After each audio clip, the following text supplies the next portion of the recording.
ప్రప్రథంగా మా గురుదేవులు అలాగే నా యొక్క తల్లిదండ్రుల యొక్క పాదపద్మ చరణాలకి శిరస ఉంచి మనస్ఫూర్తిగా నమస్కరిస్తూ చక్కగా నా సర్వభక్తులకు కూడా సర్వకాల సర్వావస్థ సర్వ సమయంలో వారు ప్రతినిత్యం చేసేటువంటి దినచర్యలు యథావిధిగా కొనసాగిస్తున్నా దాంట్లో అత్యంత ముఖ్యంగా ఏదైనా మంచి కొత్త విషయాల్ని మీరు ప్రారంభించాలంటే కొన్ని శుభగడియలు కొన్ని శుభ సమయాలు అనేది మీకు అవసరం. ఒక పెళ్లి చూపులకు వెళ్ళాలన్నా అవసరం, లేదు ఒక శుభలా కుట్టించాలన్నా అవసరం, అలాగే ఒక ప్రయాణానికి మనం ఒక ఆలోచన చేయాలన్నది అవసరం, అలాగే తప్పనిసరిగా కూడాను ఒక కొత్త కారు కొనాలన్న అవసరం, దాన్ని ఏ సమయంలో మనం విడిదిస్తే మంచిదనే దానికి ఒక శుభ సమయం అవసరం. ఇవన్నీ మనము పాటిస్తున్న విషయాలే.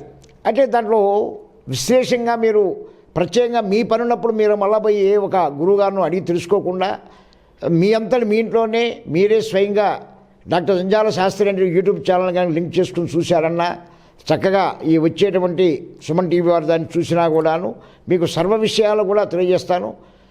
దానికి సంబంధించిన పూర్తిగా ఏ సమయంలో మీరు ఆ యొక్క శుభకరమైన విషయాల మీద ఆలోచించకూడదో చేయకూడదో ప్రయాణించకూడదో విసర్జించుకుంటూ ఏ సమయాల్లో మీరు ప్రయాణించాలి ఏం చేయాలనేది మీకు పూర్తి వివరాలు అందిస్తున్నాడు మీ డాక్టర్ జంజాల శాస్త్రి. ఇది ప్రతినిత్యం కూడా వస్తున్నది మీరు చూస్తున్నారు.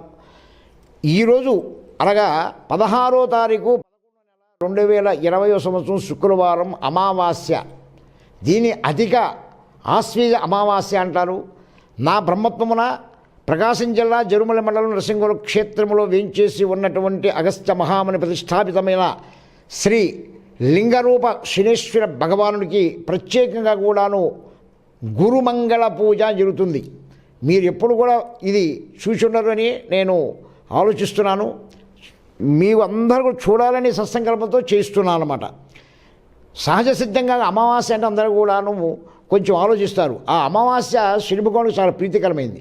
అలాగే మీకున్న సర్వకార్యాలలో కూడా కొంతవరకు ఆటంక దోష పరిహారం చేయగల ఏకైక శక్తి ఈ యొక్క గురుమంగళ పూజకు ఉంది.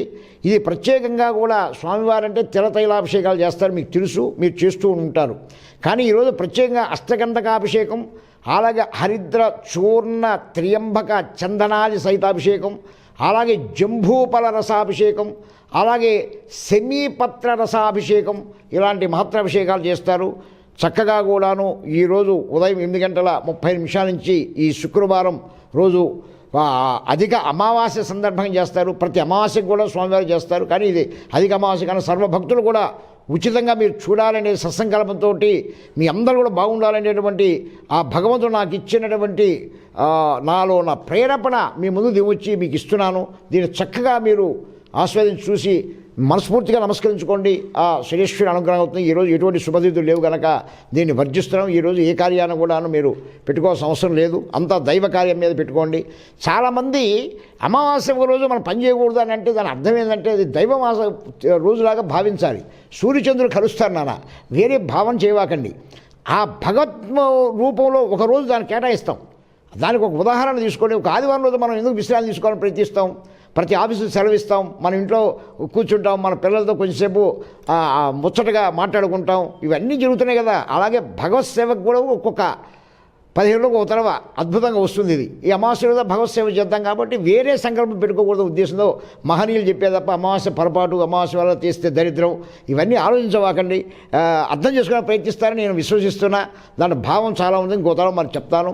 ఇకపోతే 17వ తారీఖు 11/2020 శనివారం పాడ్యమి ఉదయం 11:27 వరకు ఉంటే తర్వాత తదిగా చిత్తా నక్షత్రం 2:23 వరకు ఉన్నది. దీన్ని అనుసరించి మీకు ఏ సమయంలో వర్జించాలి, ఏ సమయాలు చేయాలని కూడా వివరిస్తాను నేను. పగులు వర్జం లేదు. తర్వాత దుర్ముహూర్తం ఉదయం 7:29 వరకు ఉంది. అలాగే గుళికాలం 7:30 నుంచి 9 వరకు ఉంది.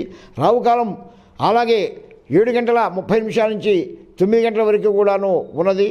అలాగే యమగండం కూడాను మధ్యాహ్నం 3 నుంచి 4:30 వరకు ఉన్నది. ఇక దీనికి తారాబలం అనేది చాలా ఇంపార్టెంట్. ఈ నక్షత్రానికి సరిపోయి తారాబలం సరిపోవాలి. తారాబలం సరిపోకుండా ఏది చేసినా కూడా అంత ప్రయోజనం అనేది కలగడం కష్టం అవుతుంది అన్నమాట. ఆ తారాబలాన్ని ఈ యొక్క చిత్తా నక్షత్రానికి సరిపోయే సమయాన్ని గురించే నేను ఇక్కడ ఇవ్వడం జరిగింది.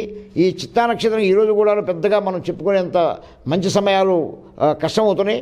అయినా ఇప్పుడు నేను చెప్పే ఏ నక్షత్రం వాళ్ళు చెప్తానో ఆ నక్షత్రం వాళ్ళు మాత్రమే ఈ చెప్పే శుభ సమయంలో ఈ కొంచెం మీ కార్యాన్ని మీరు సాధించడానికి అవకాశం వచ్చింది.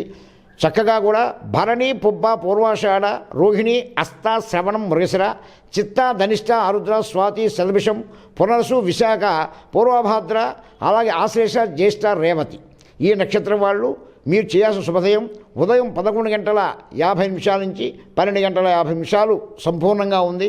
ఆ తర్వాత కూడా పెద్దగా నక్షత్రాన్ని అనుసరించి లేదు, ఉన్నదంతా కూడా చిన్న అవకాశం ఉంది కానీ అంత పెద్ద ఇది కాదు. అది 2 గంటల 22 నిమిషాల నుంచి 25 నిమిషాల నుంచి 30 నిమిషాల లోపలనే ఉంటుంది. అది కష్టంగా ఉంటుంది కానీ ఉదయం పూటనే ఈ కార్యక్రమాలు చేసుకుని శుభదరంగా ఉండాలని నా యొక్క సర్వ భక్తులు తెలియజేస్తూ మీ అందరికీ ఎప్పుడు చెప్పినట్టుగా కూడా ఒకే మాట చెప్తున్నాను. నా బ్రహ్మత్వంతో చక్కగా కూడా 16/11/2020 సంవత్సరం కార్తీక మాసం ప్రథమ స్వామివారం తోటి అనగా అద్భుతమైన కార్తీక పర్వదినంలో అలాగే 26/12/2020 అయినటువంటి శనివారం రోజు వరకు అంటే 41 రోజులు సంపూర్ణమైన మహాయాగం. ఇది 41 రోజు యాగం. పేరు కూడా చెప్తాను, చక్కగా వినండి.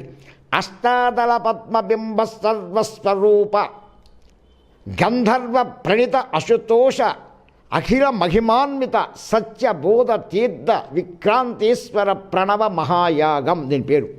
అయితే విక్రాంతేశ్వర ప్రణయ మహాయాగం అనేది గుర్తుపెట్టుకోండి. ఈ యాగం 41 రోజు జరుగుతుంది. అందులో ఉదయం పూట మీ గోత్రనామాలతోటి 12 ద్వాదశ జ్యోతిర్లింగాలకి 12 పుష్కర నదులతోటి 12 రకాల పుష్పాలతోటి అలాగే మూల విరాట్ స్వరూపుడైనటువంటి ఆ యొక్క గంగా పార్వతి సమేత రామలింగేశ్వర స్వామి వారికి అగస్త్య మహాముని ప్రతిష్టాపితమైన ఆ యొక్క పరమేశ్వరునికి మహన్యాసపూర్వక నమక చమక శ్రీ సూక్త పురుషూక్త మన్యసూక్తాలతో ప్రత్యేక అభిషేకం చేస్తూ అది ప్రతిదీ లైవ్ వస్తుంది. సాయంత్రం కూడా పునఃపూజ చేసి అది లైవ్ వస్తుంది. ప్రతి విషయం కూడా మీ విశదీకరణ చేద్దాం. కింద నెంబర్ వారిని సంప్రదిస్తే చక్కగా కూడా అవి మీకు ఉపయోగపడి దాంట్లో ఉన్న 40 రోజులు ఏమేమి కార్యక్రమం చేస్తారు, మానవుడు ఉండేటువంటి సకల కష్టాలైనటువంటి వివాహ, వ్యాపార, వ్యవసాయ, ఆర్థిక, మానసిక, సాంఘిక, విద్య, ఉద్యోగం, సంతానం, సౌభాగ్యాలు, అలాగే విదేశయానాలు, సినీ రంగాలు, కళా పరిశ్రమలు, సంగీతములు, వస్త్రవ్యాపారాలు, సర్వ వ్యాపారాలు, లోహ వ్యాపారాలు ఇవన్నీ అవన్నీ కాకుండా సర్వకార్య సిద్ధి చెందడానికి ఒక్కొక్క రోజు ఒక్కొక్క పాశువంతో 40 రోజులు ముట్టించిన అగ్ని 41 రోజులు కూడా సంపూర్ణంగా 24 గంటలు ఏకైక లక్ష్యంతో చేస్తున్న ఆ భగత్ సంకల్పంతో గ్రహ సంకల్పంతో డాక్టర్ సంజాల శాస్త్రి మీ అందరికీ కూడాను సేవ చేయమని వారిచ్చిన ఆజ్ఞ మీద మీకు చేస్తున్నా కనుక మీరు కూడా దీన్ని సహకరిస్తూ మీరు 10 మందికి తెలియజేసుకుంటూ నీ చెప్పిన పద్ధతిలో మీరు అనుసరించుకుంటూ ఉండండి. అలాగే మీకు 20 రకాల మంత్రాలు కూడా వాట్సాప్ ద్వారా మీకు పంపిస్తాం. పూజ అయిపోయిన తర్వాత ఎన్నో ప్రసాదాలు మీకు వస్తాయి. ఇంతకుముందు నా యాగాలని మీరు చూశారు. దానిలో మీరు సంతృప్తులై ఉండి మంచి యోగ స్థితిని కలిగించుకునేదానికి అవకాశం మీకు ఈ సమయాన్ని ఉపయోగించుకుంటారని నా తల్లిదండ్రులు నేను మనస్ఫూర్తిగా కూడా నేను తెలియజేస్తున్న విశ్వాసంతో మీరు దీంట్లో పాల్గొంటారనేటువంటి ఆసక్తి కలిగి ఉన్న విశ్వాసం ఆశయం లేకుండా ఏది చేయొద్దండి ప్లీజ్. నేను చెప్పాను మీరు చేయాల్సిన అవసరం లేదు. ఆలోచించండి. మనం ఎన్నో రకాలుగా కూడాను ఎన్నో పనులు చేస్తున్నా ఎందుకు ఆటం జరుగుతుంది, దానికి పరిహారాలు ఏం చేసుకోవాలి అంతే. అది మీ మనసుకు వస్తే విశ్వాసం ఆశయంతో ఈ కార్యక్రమంలో పాల్గొంటే స్వబలంతో గెలిచిపోయినట్టే లెక్క. కేవలం డాక్టర్ సంజాల శాస్త్రి ఏదో యాగం చేస్తేదంటే చెప్తే అయిపోతుంది అనుకోవాకండి. ఇది మేము ఆ భగవత్ సంకల్పమే మీకు అందిస్తున్నటువంటి చిన్న ప్రేరేపణ.